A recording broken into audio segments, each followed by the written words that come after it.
السلام عليكم ورحمة الله. الحمد لله نحمده ونستعينه ونستغفره ونتوكل عليه ونعوذ بالله من شرور أنفسنا ومن سيئات أعمالنا. من يهده الله فلا مضل له ومن يضلل فلا هادي له.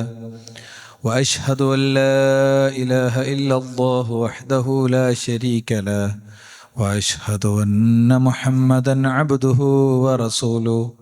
اللهم صل على محمد وعلى آل محمد كما صليت على إبراهيم وعلى آل إبراهيم إنك حميد مجيد.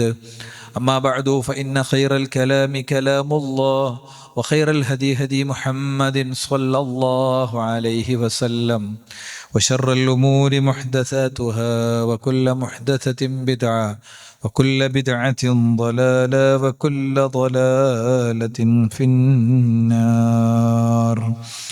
أعوذ بالله من الشيطان الرجيم. يا أيها الذين آمنوا اتقوا الله حق تقاته ولا تموتن إلا وأنتم مسلمون. بسم الله الرحمن الرحيم. فلا وربك لا يؤمنون حتى يحكموك فيما شجر بينهم ثم لا يجدوا في أنفسهم حرجا مما قضيت ويسلموا تسليما. സൃഷ്ടാവും സംരക്ഷകനുമായ റബ്ബിൻ്റെ വിധിവിലക്കുകൾ ജീവിതത്തിലുടനീളം പാലിക്കുന്ന യഥാർത്ഥ മുഅ്മിനുകളും മുഅ്മിനത്തുകളുമായി ജീവിതം ക്രമീകരിക്കണേ എന്ന് എല്ലാ സത്യവിശ്വാസികളെയും സത്യവിശ്വാസിനികളെയും ഉണർത്തുകയാണ്, ഉത്ബോധിപ്പിക്കുകയാണ്. അത് ഖൈബർ യുദ്ധത്തിൻ്റെ ഘട്ടമായിരുന്നു. റസൂലുള്ളാഹി സ്വല്ലല്ലാഹു അലൈഹി വസല്ലം തങ്ങളും സഹാബത്തും അവിടെ ടെൻ്റ് ചെയ്തിരിക്കുന്നു, ഭക്ഷണമില്ല. അപ്പോഴാണ് അവരുടെ അടുത്തുണ്ടായിരുന്ന കഴുതകളെ അറുത്ത് വേവിച്ച് കഴിക്കുന്ന ഒരു സംഗതിക്ക് അവസരമുണ്ടായത്. പ്രവാചകൻ സല്ലല്ലാഹു അലൈഹി വസല്ലം തങ്ങളുടെ അടുത്ത് ഒരാൾ വന്നിട്ട് പറഞ്ഞു, നബിയെ, ഉക്കിലത്തിൽ ഹുമുർ, കഴുതകളെ അറുത്ത് തിന്നുന്നുണ്ട് എന്ന് പറഞ്ഞു. നബി മൗനം പാലിച്ചു. കുറച്ച് കഴിഞ്ഞപ്പം വേറെ ആൾ വന്നിട്ട് പറഞ്ഞു, യാ റസൂലല്ലാഹ്, ഉഫിനിയത്തുൽ ഹുമർ, കഴുതകളെ മുഴുവൻ അറുത്ത് തിന്ന് അത് ഇല്ലാതാവുകയാണ്. കഴുതകൾ നമ്മുടെ യാത്രാമൃഗമാണ്, യാത്രാവാഹനമാണ്. അതുകൊണ്ട് അത് കൃഷിക്ക് ഉപയോഗിക്കുന്നുണ്ട്. അങ്ങനെ പൊതുവായ ഒരുപാട് സാമൂഹിക കാര്യങ്ങൾക്ക് നമ്മൾ ഉപയോഗിക്കുന്നതാണെന്നാണ് പറഞ്ഞതിൻ്റെ അർത്ഥം. ഉടനെ റസൂലുള്ളാഹി സ്വല്ലല്ലാഹു അലൈഹി വസല്ലം തങ്ങൾ പറഞ്ഞു, ഫഅമറ റസൂലുള്ളാഹി സ്വല്ലല്ലാഹു അലൈഹി വസല്ലം അബൂ തൽഹയോട് പ്രവാചകൻ പറഞ്ഞു, ഇങ്ങനെ പറയാൻ വേണ്ടി പറഞ്ഞു. അപ്പം അദ്ദേഹം അത് ഉറക്കെ വിളിച്ചു പറഞ്ഞു, ഇന്നല്ലാഹ വ റസൂലഹു യൻഹാനീകും അൻ ലുഹൂമിൽ ഹുമർ, അള്ളാഹുവും റസൂലും നിങ്ങൾക്ക് കഴുതയുടെ മാംസത്തെ നിഷിദ്ധമാക്കിയിരിക്കുന്നു. ഫഇന്നഹ റിജ്സുൻ ഔ നജിസുൻ, അത് മ്ലേച്ഛതയാണ്, അത് അശുദ്ധിയാണ്, അത് നിങ്ങൾ കഴിച്ചുകൂടാ. ഇത് കേട്ടതും സ്വഹാബത്ത് എന്താ ചെയ്തതെന്നറിയോ? ഫഉക്ഫിഅത്തുൽ ഖുദൂറു ബിമാ ഫീഹി, ഭക്ഷണമുണ്ടായിരുന്ന പാചകപാത്രങ്ങൾ അതോടുകൂടെ അവരവൾ കമഴ്ത്തി എന്നാണ്. ഈ നിർദ്ദേശം കേട്ടതും പാചകപാത്രങ്ങൾ അവരപ്പടി അങ്ങോട്ട് കമഴ്ത്തി. പൂർണ്ണമായും അവർ വേവിച്ചുണ്ടാക്കിയ ഭക്ഷണം ഒന്ന് തൊട്ട് നാമക്കാന്ന് നമ്മൾ പറയില്ലേ, അതുപോലും ഇല്ലാതെ അവരത് അപ്പടി കമഴ്ത്തി എന്നാണ്. ചരിത്രങ്ങളാണ്, ഒരുപാട് പാഠങ്ങളുണ്ട്. ചരിത്രം അധ്യാപകനാണ്, ഗുരുവാണ്. സമയത്തിൻ്റെ ഉള്ളിൽ നിന്നുകൊണ്ട് പറയാൻ 20 ചരിത്രങ്ങൾ ഞാൻ ഇന്ന് നിങ്ങളുടെ മുന്നിൽ അവതരിപ്പിക്കാൻ വേണ്ടി കൊണ്ടുവന്നിട്ടുണ്ട്. നമ്മുടെ സമയമാകുമ്പോൾ ഇൻഷാ അല്ലാഹ് നമ്മളത് നിർത്തും. ഈ ചരിത്രത്തിൽ നിന്ന് നമുക്ക് കിട്ടുന്ന ഒരു വലിയ പാഠമുണ്ട്. പ്രവാചകനും ഇങ്ങനെ കഴുതൻ്റെ വിഷയം വന്ന് പറഞ്ഞ ഉടനെ പറയണില്ല, ഒരു വഹി പ്രതീക്ഷിക്കുകയാണ്. ആ വഹി വന്നപ്പോൾ പ്രവാചകൻ അബൂ ത്വൽഹനോട് അത് പ്രഖ്യാപിക്കാൻ വേണ്ടി ആവശ്യപ്പെട്ടു. അബൂ ത്വൽഹ അത് പ്രഖ്യാപിച്ചപ്പോൾ പിന്നെ അതിൽ ഒരു കൺഫ്യൂഷനും ഇല്ല. ഇത്രയും ഭക്ഷണ സാധനം വെറുതെ കളയേ, ഞങ്ങളുടെ വിശന്നിരിക്കല്ലേ, ഇത്രയും അധ്വാനിക്കണം, ഈ സമയം വരെ നിങ്ങൾക്ക് എന്തേലും പണി നിങ്ങൾ നോക്കിയിരുന്നില്ലേ, ഒന്നും ചോദിച്ചില്ല. ആ ഭക്ഷണം പാചകം ചെയ്തത് നമ്മളായിരുന്നെങ്കിൽ എന്ന് ചിന്തിച്ചുകൊണ്ട് ഈ ചരിത്രത്തിന്റെ കൂടെ പോകാൻ നമുക്ക് പറ്റണം. അതായിരുന്നു അവരുടെ അനുസരണം. അതാണ് ഖുർആൻ പറഞ്ഞത്. ഞാനിവിടെ ഓതി വെച്ച വചനം, ഫലാ വറബ്ബിക്, നിന്റെ റബ്ബാണ് സത്യം, ഫലാ വറബ്ബിക് ലാ യുഅ്മിനൂൻ, അവർ ഒരിക്കലും വിശ്വാസികളാവുകയില്ല, ഹത്താ യുഹക്കിമൂക ഫീമാ ശജറ ബൈനഹും, അവർക്കിടയിൽ ഭിന്നതയുള്ളൊരു വിഷയത്തിൽ നിന്നെ വിധികർത്താവാക്കുന്നതുവരെ. അങ്ങനെ വിധികർത്താവാക്കി, അഥവാ അങ്ങനെ ആയത്തിൽ അങ്ങനെ ഉണ്ട്, ഹദീസിൽ അങ്ങനെ ഉണ്ട് എന്ന നിലക്ക് അവരത് സ്വീകരിച്ചു, അത് വേണ്ടെന്ന് വെച്ചു. പിന്നെ നീ വിധിച്ച വിധിയിൽ, ഖുർആനിന്റെ ആ നിയമത്തിൽ, റസൂലുള്ളാഹിന്റെ ആ കൽപ്പനയിൽ അവർക്ക് യാതൊരു വിഷമം ഉണ്ടാകാൻ പാടില്ല. വയുസല്ലിമു തസ്ലീമ, അതവർ പൂർണ്ണമായി അനുസരിക്കണം. ഇതൊരു അടിസ്ഥാനമാണ്. പ്രവാചകൻ സല്ലല്ലാഹു അലൈഹി വസല്ലം തങ്ങളെ സ്നേഹിക്കുക എന്ന് പറയുന്നത് ഇതാണ്. പ്രവാചക സ്നേഹത്തിന്റെ ആഘോഷങ്ങളിലേക്കും ആവേശങ്ങളിലേക്കും സമൂഹം പോകുന്ന ഒരു ഘട്ടത്തിൽ ഈ ചരിത്ര വായനക്ക്, ഞാൻ കൊണ്ടുവന്ന ചരിത്ര വായനക്ക് വലിയ പ്രാധാന്യമുണ്ട്. അതോടൊപ്പം വ്യക്തി എന്നുള്ള നിലക്ക് ഈ വെള്ളിയാഴ്ച വന്നവിടെ ഇരുന്ന് കേട്ടു പോകുമ്പോൾ വളരെ കൃത്യമായൊരു വ്യക്തിപരമായ അവലോകനത്തിന് വലിയൊരു സാധ്യതയുണ്ട്. നമ്മുടെ ജീവിതത്തിൽ നമ്മുടെ അള്ളാഹു റസൂലും പറയുന്നതിലേക്ക് ചേർന്ന് നിന്നാൽ ഇല്ലേ, ചില ആളുകൾ ഇങ്ങനെ അവർക്ക് താടിയൊക്കെ വന്ന് ഭയങ്കര എന്താ പറയാ തല്ലിപ്പൊളിയിട്ട് നടന്ന ഒരാൾ താടിയൊക്കെ വന്ന ആളൊന്ന് ഉഷാറായി വരുമ്പോൾ ചില ആൾക്കാർ ചോദിക്കും, എന്താ പോലും പറ്റിയേ, താടിയൊക്കെ ഇങ്ങനെ വരുന്നുണ്ടല്ലോ, ഇതിപ്പോ എവിടുക്ക എത്തുക, അതെന്താ സംഭവം എന്നറിയോ? ഇസ്ലാമോഫോബിയ എന്ന് പറഞ്ഞ വലിയൊരു സാധനം ഇവിടെ ഉണ്ട്. താടി നീളുന്ന കാണുമ്പോൾ വല്യമ്മക്കടക്കം പേടി. എന്തിനാ വല്യമ്മ പേടിക്കണു? മുടി കാണുമ്പല്ലാത്ത പേടി താടി കാണുമ്പോ എന്താ ഉണ്ടാവാൻ കാരണം? എൻ്റെ തലമുടി കാണുമ്പോ അല്ലാത്ത പ്രശ്നം താടി കാണുമ്പോ ഉണ്ടാകാൻ ഒരു കാരണമുണ്ട്. ആ കാരണം നമ്മൾ കൂടി ഇസ്ലാമോഫോബിക്കായി മാറുന്നു എന്നുള്ളതാണ്.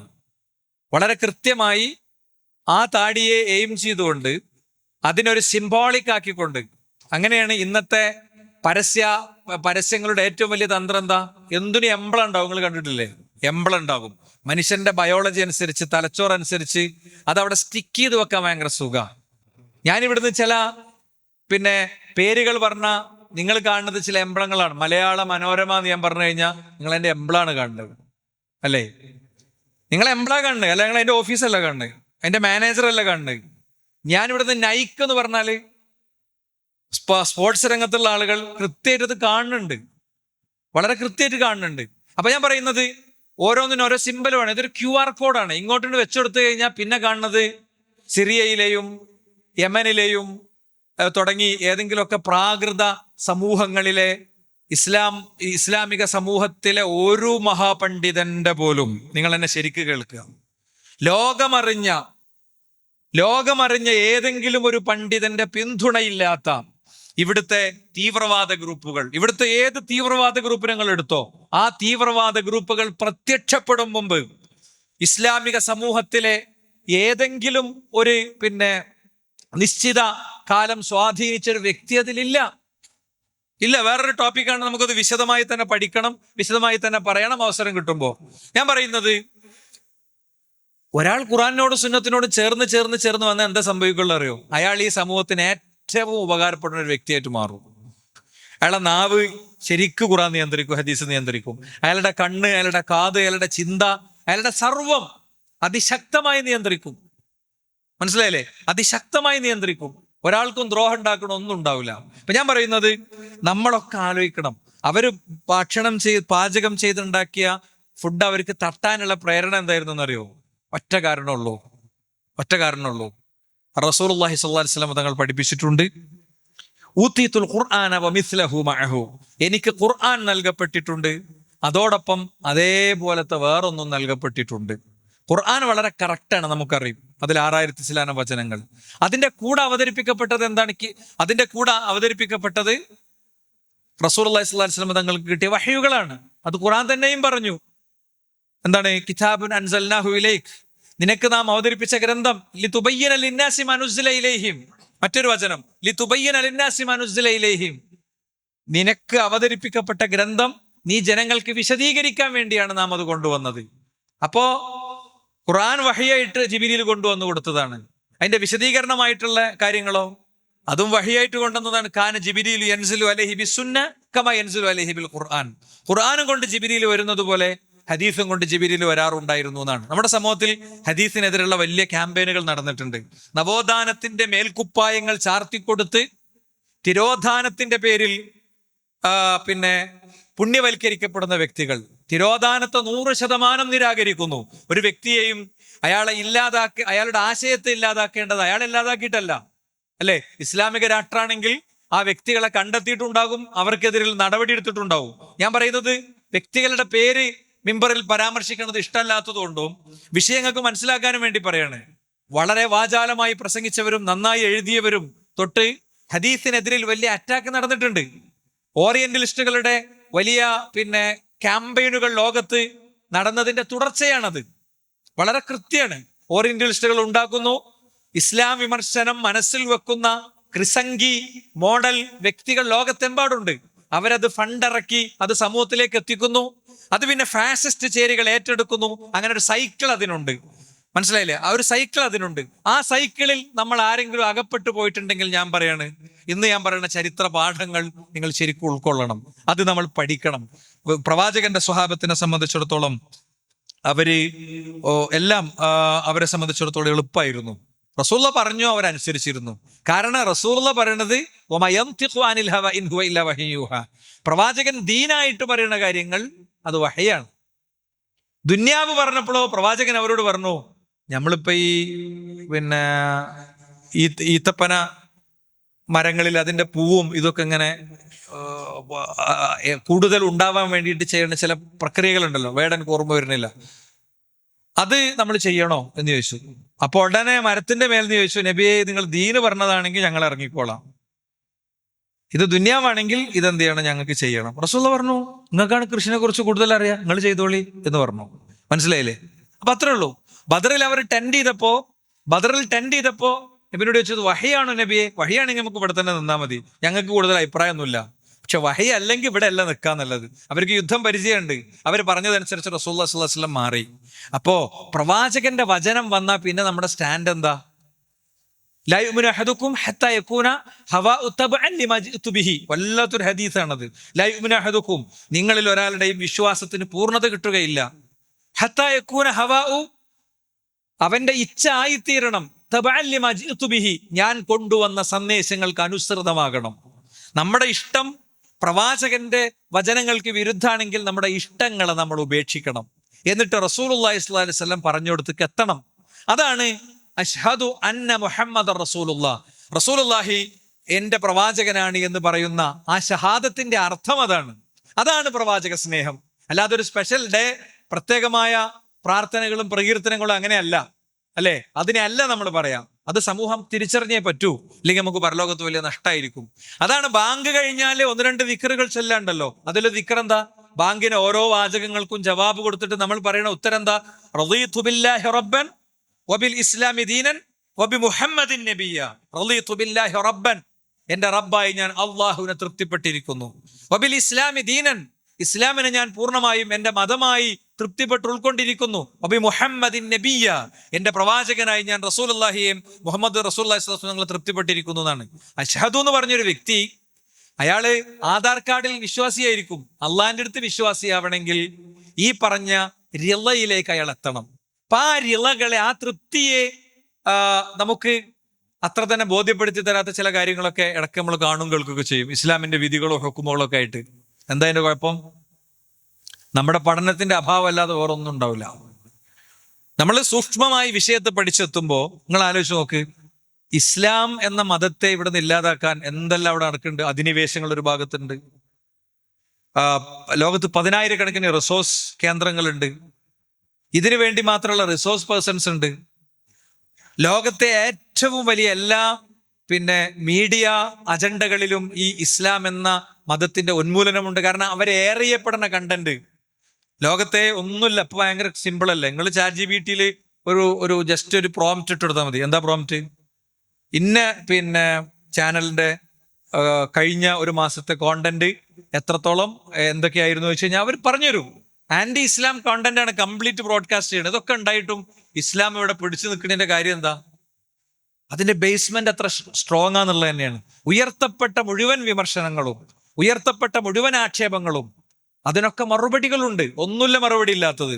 റസൂലുള്ളാഹി സ്വല്ലല്ലാഹു അലൈഹി വസല്ലം നിങ്ങൾ കല്യാണം കഴിച്ചു, കുറെ കല്യാണം കഴിച്ചു അല്ലെ, ഭയങ്കര ക്യാമ്പയിനാണ് ഇന്നത്തെ. ഇപ്പൊ മലയാളത്തിലെ ഏറ്റവും വലിയ ക്യാമ്പയിനുകളിൽ ഒന്നതാണ്. മലയാളത്തിലെ ഏറ്റവും വലിയ ക്യാമ്പയിനുകളിൽ ഒന്നതാണ്. പ്രവാചകൻ സ്വല്ലല്ലാഹു അലൈഹി വസല്ലം തങ്ങളുടെ വിവാഹങ്ങൾ ഓരോന്നെടുത്ത് പരിശോധിച്ചാൽ മതി, വിഷയം തീരും. എന്തിനാ കല്യാണം കഴിക്കണേ?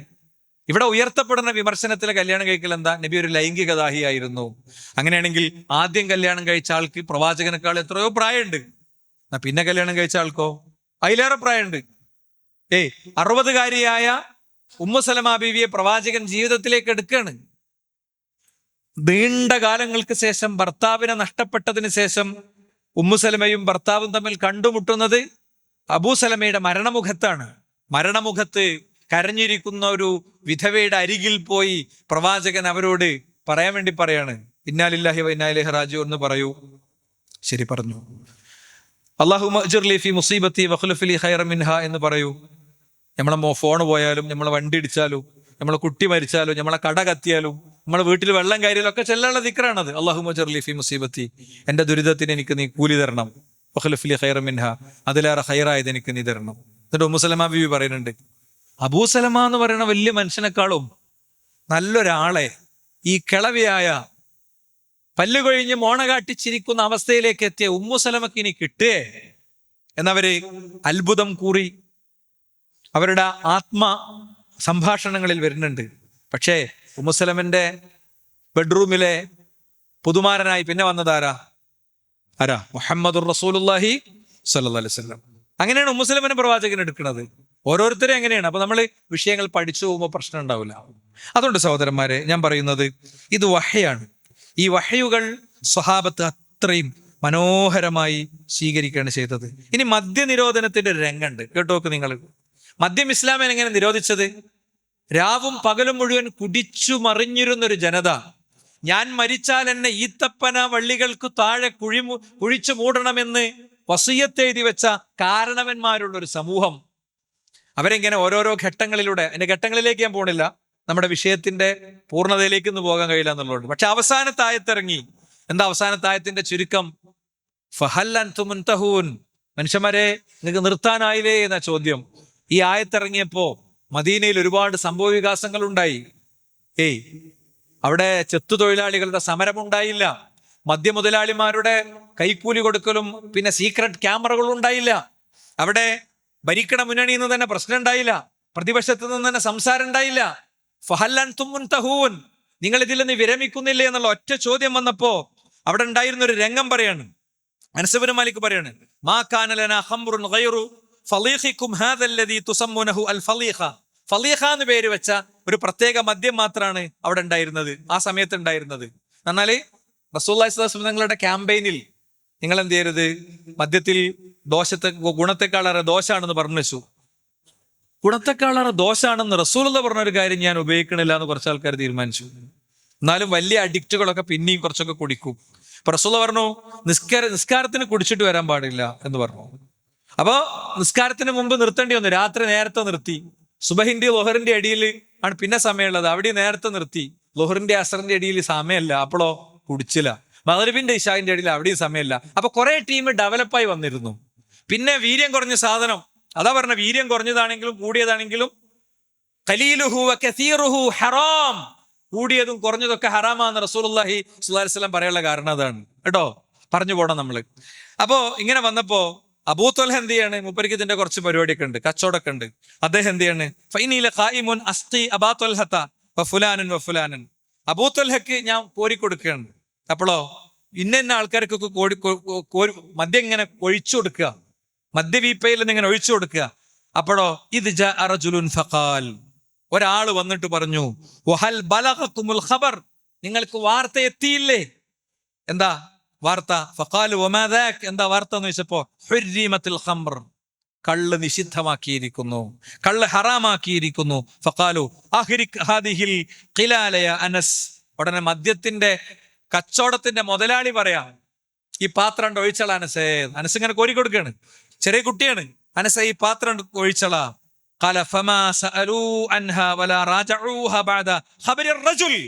അതാണ് വർത്താനം, അതാണ് വർത്താനം. അതാണ് അനുസരണയുള്ളൊരു സമൂഹം, അല്ലെ? അനുസരണയുള്ളൊരു സമൂഹം, ആവേശപൂർവ്വം ഹൃദയത്തിൽ നിന്ന് അശ്ഹാദു പറയാൻ കഴിയുന്ന വിശ്വാസികളാകാൻ പറ്റുന്ന ഒരു രംഗമാണിത്. എന്താ? ഫമാ സഅലു അൻഹാ, അവരതിനെ കുറിച്ച് പിന്നെ ചോദിച്ചതേ ഇല്ല. വലാ റാജഊഹ, അവർ ഉറപ്പുവരുത്തിയതുമില്ല. അല്ല മോനെ, നീ പറഞ്ഞത് ശരി തന്നെയല്ലേ, ഇത് വലിയ മുതലിന്റെ വലിയ ചെലവ് ഉണ്ടാക്കിയ സാധനമാണ്, ഒന്നും പറഞ്ഞില്ല. ആ മനുഷ്യൻ വന്ന് പറഞ്ഞു, അതിമ തീർന്നു. അപ്പോ റസൂലുള്ളാഹി സ്വല്ലല്ലാഹു അലൈഹി വസല്ലമ തങ്ങൾ അദ്ദേഹം പറഞ്ഞത് എന്തും അനുസരിക്കുക എന്നുള്ളതാണ് ആ ജനത ചെയ്തത്. പിന്നീട് അവരുടെ മനസ്സിൽ ഒരു വിഷമം ഉണ്ടായില്ല. ഫലാ വറബ്ബിക ലാ യുഅ്മിനൂന ഹത്താ യുഹക്കിമുക ഫീമാ ശജറ ബൈനഹും, അവർക്കിടയിൽ പിന്നെ തർക്കത്തിലിരിക്കുന്ന ഒരു വിഷയം അല്ലെങ്കിൽ സംശയമുള്ളൊരു വിഷയം, അതിൽ റസൂലുള്ള വിധി പറഞ്ഞാൽ പിന്നെ ഒരു സംശയവും അവർക്ക് ഉണ്ടാകുമായിരുന്നില്ല എന്നാണ് ഇമാം ബുഖാരി റഹിമഹുല്ലാഹി മുസ്ലിം ഉദ്ധരിച്ചതാണ് ആദ്യം ഞാൻ പറയുന്ന ഹദീസുകളൊക്കെ കേട്ടോ. ഇനി മൂന്നാമത്തൊരു കാര്യം പറയാം. മൂന്നാമത്തൊരു സംഭവം നിങ്ങളുടെ ശ്രദ്ധയിൽപ്പെടുത്തുകയാണ്. അതെന്താന്ന് വെച്ച് കഴിഞ്ഞാൽ ഒരു സ്വർണ്ണമോതിരത്തിന്റെ കഥയാണ്. അന്ന റസൂലുള്ളാഹി ഇസ്തനഅ ഖാതമൻ മിൻ ദഹബിൻ, പ്രവാചകൻ ഒരു സ്വർണ്ണമോതിരം ധരിച്ചൊരു ദിവസം വന്നു. ഫകാന യജ്അലു ഫസ്സഹു ഫീ ബാതിനി കഫ്ഫിഹി ഇദാ ലബിസഹു, പ്രവാചകൻ കല്ലുള്ള ഭാഗം ഉള്ളിലേക്കാക്കിയിട്ടാണ് അത് ധരിച്ചത്. അപ്പം എന്ത് ചെയ്തെന്നറിയോ? നബി കല്ലുള്ള ഭാഗം ഉള്ളിലേക്കാക്കിയപ്പോൾ ഓലും കല്ലുള്ള ഭാഗം ഉള്ളിലേക്കാക്കി. ഒരു ജനതയുടെ അനുസരണമാണ് ഞാൻ പറയുന്നത്. സ്വർണ്ണമോതിരാണ്, നബി കല്ലുള്ളത് ഉള്ളിലേക്കാക്കിയപ്പോൾ റസൂലുള്ളാഹി സ്വല്ലല്ലാഹു അലൈഹി വസല്ലം തങ്ങളെ അനുസരിച്ച് അവരും അങ്ങനെ തന്നെ ചെയ്തു. എന്നിട്ട് മിമ്പറിൽ വെച്ച് പ്രവാചകൻ അത് ഊരി. എന്ന് പറഞ്ഞാൽ പ്രവാചകന് സ്വർണ്ണമോതിരം നിഷിദ്ധമാക്കുന്ന വഹി വരികയാണ്. വഹി വന്നപ്പോൾ പ്രവാചകൻ ഊരി. ഫനസഅഹു ഫഖാൽ ഇന്നി കുൻതു അൽബസു ഹാദൽ ഖാതം, ഈ മോതിരം ഞാൻ ധരിക്കാറുണ്ടായിരുന്നു. വഅജ്അലു ഖസ്സഹു മിൻ ദാഖിൽ, ഇത് ഞാൻ ഉള്ളിലേക്കാക്കിയിട്ടാണ്, ഫസ്സഹു മിൻ ദാഖിൽ, ഉള്ളിലേക്കാക്കിയിട്ടാണ് ഞാൻ ധരിച്ചിരുന്നത് എന്ന് പറഞ്ഞിട്ട് ഫറമാ ബിഹി, ഒറ്റ ഏറ് കൊടുത്തു. മിമ്പർമൻ തന്നെ അത് ഒറ്റ ഏറ് കൊടുത്തു. എന്നിട്ട് പറഞ്ഞു വല്ലാഹി ലാ അൽബസുഹു അബദ, ഇനി ഞാനത് ധരിക്കൂല. എന്താ ജനത ചെയ്തറിയോ? ഫനബദന്നാസ് ഖവാതിമഹു, അപ്പൊ തന്നെ എല്ലാവരും ഊരിയിട്ട് അവിടെ ഇട്ടു. അതേ പള്ളിയിൽ ഊരിയിട്ട് അവിടെ ഇട്ടു. ഇതാണ് അനുസരണം. നമുക്ക് നമ്മളെ കുട്ടി ആൺകുട്ടിയാണെങ്കിലും സ്വർണ്ണം ഇട്ട് കൊടുത്തിട്ടില്ലെങ്കിൽ ഭയങ്കര ഇടങ്ങാറാ. ഞാരെങ്കിലും കുട്ടിക്ക് സ്വർണ്ണം ഇടരുതേ എന്ന് പറഞ്ഞാൽ അത് അതിവാദമായിട്ട് വിചാരിക്കും ആൾക്കാർ. ഫലാ വറബ്ബിക ലാ യുഅ്മിനൂൻ, റബ്ബാണ് സത്യം, അവരുടെ വിശ്വാസം പൂർത്തിയാവുകയില്ല. ഹത്താ യുഹക്കിമൂക ഫീമാ ശജറ ബൈനഹും, അങ്ങ് പറഞ്ഞിടത്ത് അവർ നിൽക്കുന്നതുവരെ. എന്നിട്ടോ അവരുടെ മനസ്സിൽ അവർക്ക് സുമ്മ ലാ യജിദു ഫീ അൻഫുസിഹിം ഹറജൻ മിമ്മാ ഖളൈത, നിങ്ങൾ വിധിച്ചൊരു വിധിയിൽ അവർക്ക് യാതൊരു പ്രയാസവും പിന്നെ ഉണ്ടാകാൻ പാടില്ല. എങ്ങനെ ഇപ്പൊ ഇളയമ കൊണ്ടുവന്നതല്ലേ മൂത്തമ്മ അതാണ് വിശ്വാസം എന്ന് പറയുന്നത്. കണ്ണിൽ കണ്ടത് അങ്ങനെ തന്നെ ഇങ്ങനെ വിശ്വസിച്ച്, എന്താ കടലിലൂടെ അങ്ങനെ പോയപ്പോ ഉപ്പ് ജലവും ശുദ്ധജലവും ചേരാത്തൊരു സാധനം കപ്പലിൽ നിന്ന് ഇങ്ങനെ കണ്ടു, അതിന്റെ വീഡിയോ കണ്ടു. അതിന് കുറച്ച് വെള്ളം എടുത്തിട്ട് അത് മിക്സ് ചെയ്ത് നോക്കിയപ്പോ മിക്സ് ആകണില്ല, രണ്ടും രണ്ടായിട്ട് നിൽക്കുക. കടലിൽ മാത്രമല്ല, അത് ലാബ് കൊണ്ടുവന്നാൽ അങ്ങനെ തന്നെ നിൽക്കുക. അതിനെക്കുറിച്ച് ഖുർആൻ പറഞ്ഞിരിക്കുന്നു. അൽഹംദുലില്ലാ, ഓക്കെ ഓക്കെ ഓക്കെ. അതല്ല വിശ്വാസം എന്ന് പറയുന്നത്. അതല്ല വിശ്വാസം എന്ന് പറയുന്നത്. ഗൈബിയായ ചില കാര്യങ്ങൾ ഉണ്ടാകും, അത് പടച്ചോനും പടച്ചോന്റെ പ്രവാചകനും പറഞ്ഞാൽ വിശ്വസിക്കാൻ പറ്റണം. അത് നമ്മളെ തലച്ചോറിന്റെ ഉള്ളിൽ കൊള്ളണില്ലെങ്കിലും. നമ്മളെ ബുദ്ധി എന്ന് പറയുന്നത് പഠിക്കണ കാലത്ത് 210 കിട്ടാതെ തോറ്റ ബുദ്ധി SLCക്ക്, അല്ലേ? ആ ബുദ്ധിയും വെച്ചിട്ട് ഖുറാനിനെയും ഹദീസിനെയും വിലയിരുത്തുന്നതിൽ പ്രശ്നങ്ങളുണ്ട്. ഖുറാനിനെയും എന്താ കാര്യം എന്താ?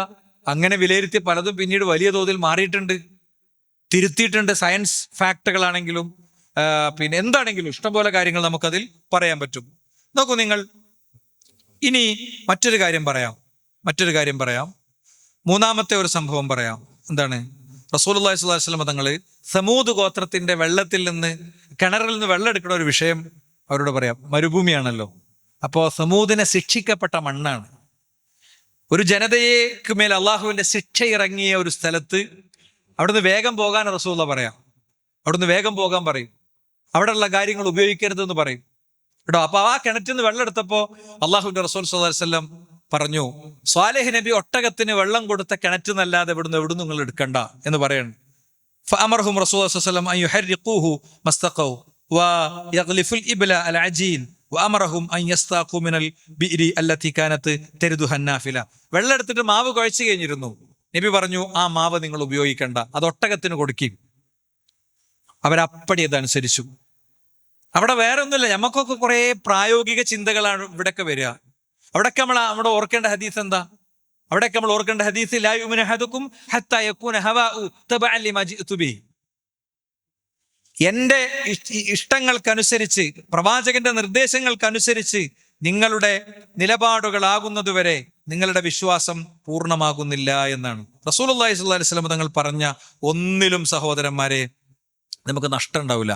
അതിൽ നിലപാടെടുത്തതുകൊണ്ട്, അതനുസരിച്ച് തീരുമാനം എടുത്തതുകൊണ്ട് ഒരു നഷ്ടം നമുക്ക് ഉണ്ടാവില്ല കേട്ടോ.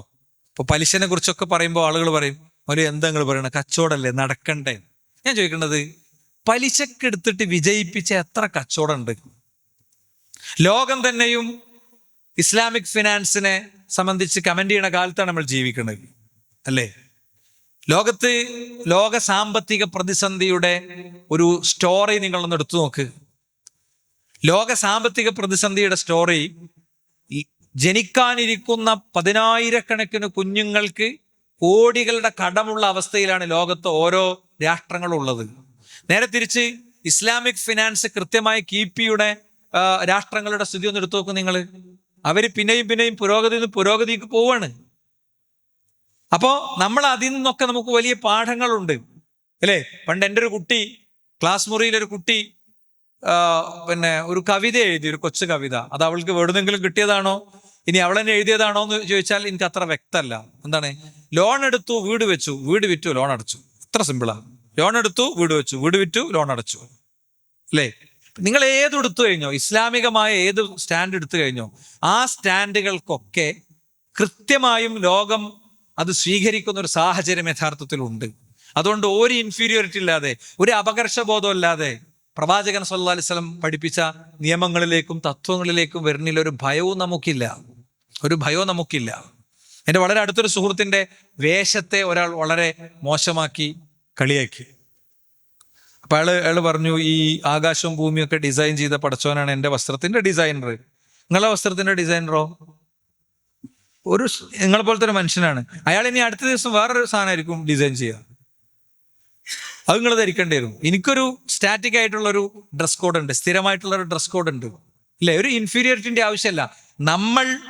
നമ്മളുടെ വിശ്വാസങ്ങളെയും സമീപനങ്ങളെയും ശരിയായി പഠിച്ചാൽ തീർച്ചയായും അത് നമുക്ക് നിലനിർത്തി മുന്നോട്ട് പോകാൻ കഴിയുമെന്നാണ് ഉറപ്പിക്കാനുള്ളത്. അല്ലാഹു സുബ്ഹാനഹു വ തആല നമ്മിൽ നിന്ന് സ്വീകരിക്കുമാറാകട്ടെ.